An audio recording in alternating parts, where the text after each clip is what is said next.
So if you're like me, you're having your feed filled with apocalyptic looking footage talking about these wildfires in Canada, and I get it. It is scary. It is fodder for climate anxiety.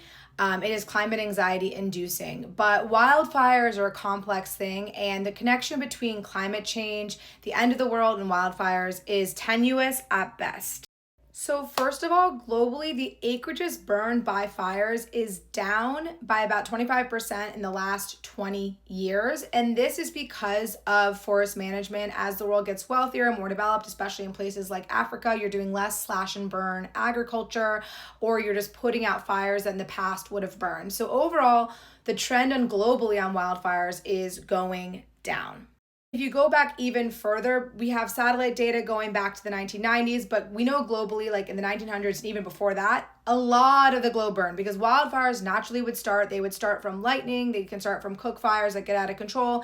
And back in the day, before we had the energy systems we have now, and we had fire trucks and all of this pressurized water, planes to put out these fires, we couldn't put them out. They just have to burn. And so we are still in historically low wildfires in general.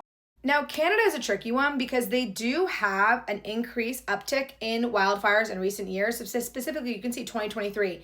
That is a huge amount of wildfire. It was like 17 million hectares burned, which was a big exponential year. But still, like the last 5 years, I would say are overall above average of what you can see going back to the year 2000.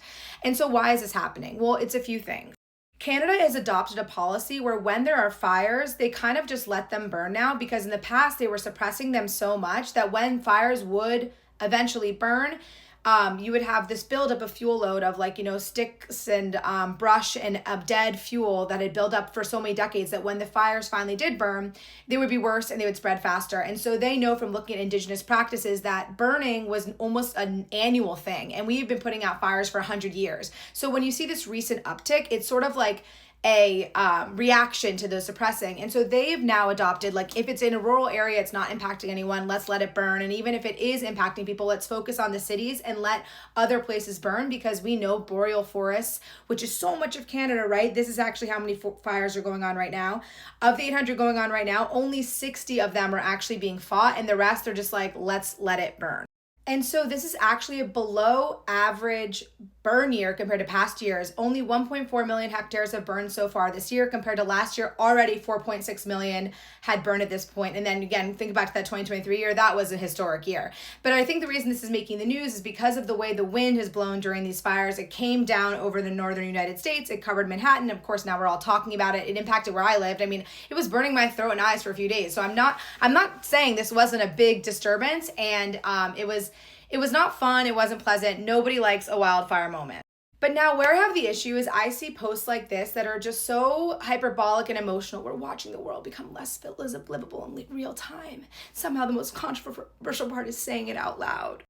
Nature has been trying to tell us something for decades. The scary part is that she keeps speaking. It's that many have learned to live without listening.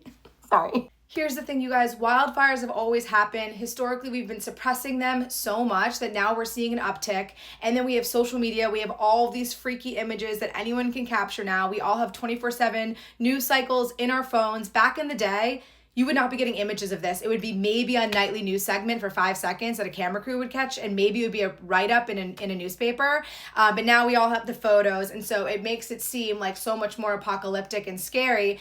And I will say, Canada, yes, they are warming. I mean, I'm not going to deny that. We know globally, Canada is warming actually at higher rates than the rest of the globe, and that's where people get really freaked out, right? Warmer temperatures, more wildfires. And while that may on the margins be true, because they're seeing more warming, most of that warming is happening in the Arctic where it's extremely cold, or it's happening in the winters. And so the summers are only warming about 1.5 degrees Celsius since pre-industrial times, and the winters are 3.3 degrees. So it is warming, but it's not really enough that you would see this exponential growth in wildfires. And also you can see from that past Canada map that it's very scattershot, right? So we've had a few outlier years, but it's not just like been up and to the right, marching in the line of carbon emissions, right? And warming, right? If it was, we would see it much more like this, and it really was steady, and we've had a few peak years recently. The thing I want people to really understand is that with wildfires, we know how to put out wildfires today. It involves a lot of controlled burns over time, clearing of forests, evacuation, creating fire breaks in forests. These are physical things that we can enact tomorrow.